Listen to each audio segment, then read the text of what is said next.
panjang gitu loh. Buat apa sih? Saya pun juga untuk melakukan ini tuh tidak mudah untuk lepas dari urusan-urusan ini gitu. Saya pun juga dalam kondisi tidak tenang. Saya pun juga terpecah belah. Urusan kepala saya ini tuh, pikiran saya untuk urusan anak, urusan segala macam. Saya biasanya punya pasangan, tiba-tiba pasangan saya nggak ada gitu loh. Jadi nggak mudah gitu loh untuk melakukan hal ini gitu loh. Cuma ditambah-tambah lagi dengan hal-hal lain yang udah dilakukan oleh keluarga suami saya gitu loh. Sekarang kita fokus aja dulu apa yang harus dilakukan. Kok ya masalah harta udah diurus-urus dulu gitu.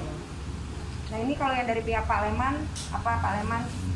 Ya itu masalah istri saya. Dengan itu Pak, Yang masalah istri saya kan katanya digosipin saya di penjara, dipukulin sampai nggak pulang-pulang. Dia merasa kehilangan dan diteror katanya kan. Akhirnya dia melaporkan ke Polres Jakarta Selatan tentang kehilangan saya gitu. Dan pada suatu malam kemarin ya malam saya langsung datengin aja ke kantor LBH Pekat. Nah di situ dia mau konferensi pers tuh. Saya langsung aja masuk ke dalam. Saya panggil istri saya, "Ayo Bu, ini bukan urusan kita. Ayo kita pulang, udah gak ada urusan di sini. Kamu ngapain laporin saya ke polisi gitu kan?" Terus sampai situ udah kita berdebat sama istri, akhirnya dia nggak mau pulang juga gitu.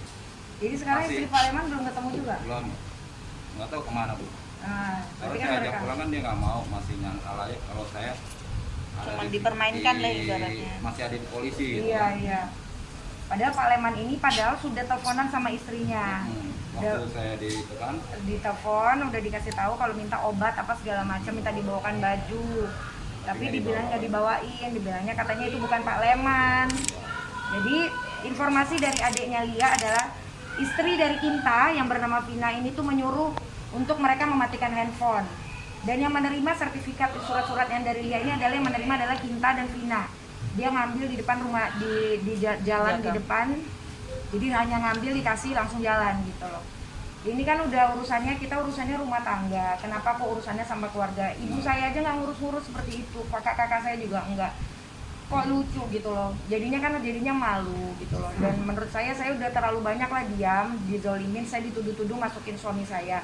Sekarang logikanya aja, mungkin nggak saya mau menghancurkan citra bapaknya anak-anak saya. Bagaimanapun buruknya, dia tetap adalah bapaknya anak-anak saya.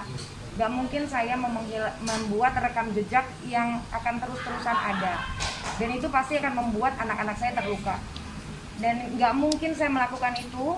Dan saya sangat sedih dituduh-tuduh seperti itu. Aska sangat tahu sekali apa yang terjadi.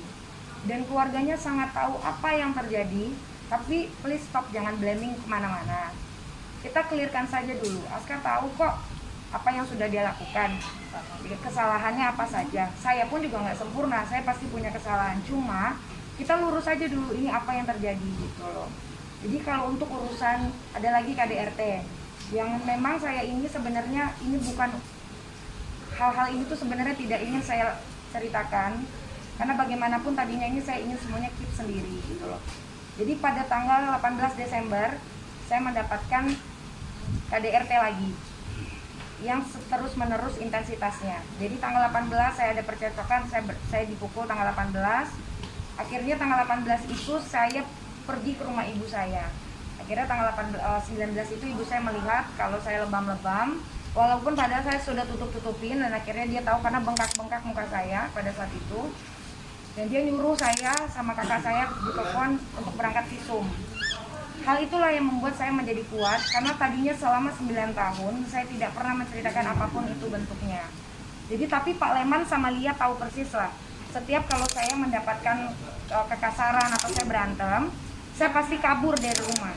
Saya pergi 2 hari, nanti saya pulang sendiri. Pergi sendiri, pulang sendiri gitu loh. Jadi tidak pernah saya namanya melibatkan orang-orang lain. Tapi teman-teman saya itu yang terdekat ada tahu.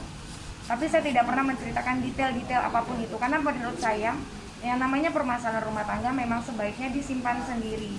Tidak boleh menceritakan orang lain. Jadi saya tuh sedih sekarang karena akhirnya bongkahan es yang udah mau pecah, ya akhirnya pecah juga gitu loh. Dan untuk urusan KDRT itu sendiri memang sudah sering terjadi. walaupun intensitasnya itu mungkin setahun berapa kali dan saya memiliki bukti-buktinya. Jadi dan dilakukan tanggal 18.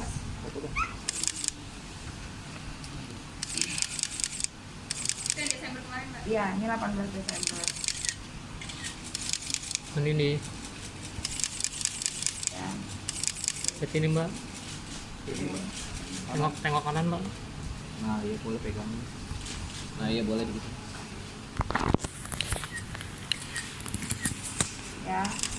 Ini 18 Desember. Ini sekitar bulan Mei. Bulan Mei. 2019. Rambut saya. Udah Mbak. Tahan Mbak, lihat ini Mbak. Ini nih, lihat sini Mbak. Rambut apa lagi kalau bukan rambut saya? Enggak, maksudnya di cap. Ini jambak. Ini nih. Ah.